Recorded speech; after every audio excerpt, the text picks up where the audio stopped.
નમસ્કાર, આપ જોઈ રહ્યા છો ગુજરાત ન્યૂઝ 86। વધુને વધુ સમાચાર મેળવવા માટે આપ અમારી ચેનલને લાઇક કરો, શેર કરો અને સબસ્ક્રાઇબ કરો।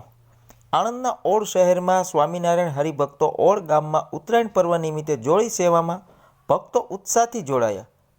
ગૃહ થઈ સેવા આપે તો તેનો પણ કંઈક હેતુ છે। સંતો જોડીમાં દાન સ્વીકારે છે તો તેનો પણ વિશિષ્ટ હેતુ છે। જ્યારે આ બંને પાત્રો સમજથી કાર્ય કરે છે ત્યારે તેનો વાસ્તવિક હેતુ સિદ્ધ થાય છે, તેને પરિણામલક્ષી તથા ફળદાયી નીવડે છે। મકર સંક્રાંતિએ દાન કરવાથી મનુષ્યના દૈહિક, માનસિક અને આત્મિક તાપ મટવાની સાથે બધા પ્રકારના દોષ મટી જાય છે।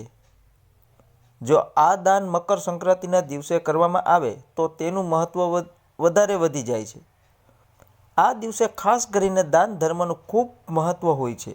એક માન્યતા અનુસાર આ દિવસે દાન કરવાથી 100 ગણું ફળ પ્રાપ્ત થાય છે। લોકો અનાજ, કપડાં, પૈસા, અન્ય જીવન જરૂરી ચીજ વસ્તુનું વધુ પ્રમાણમાં દાન કરતા હોય છે। ધન્યવાદ। દિલીપભાઈ એસ પટેલ, ઓડ, આણંદ।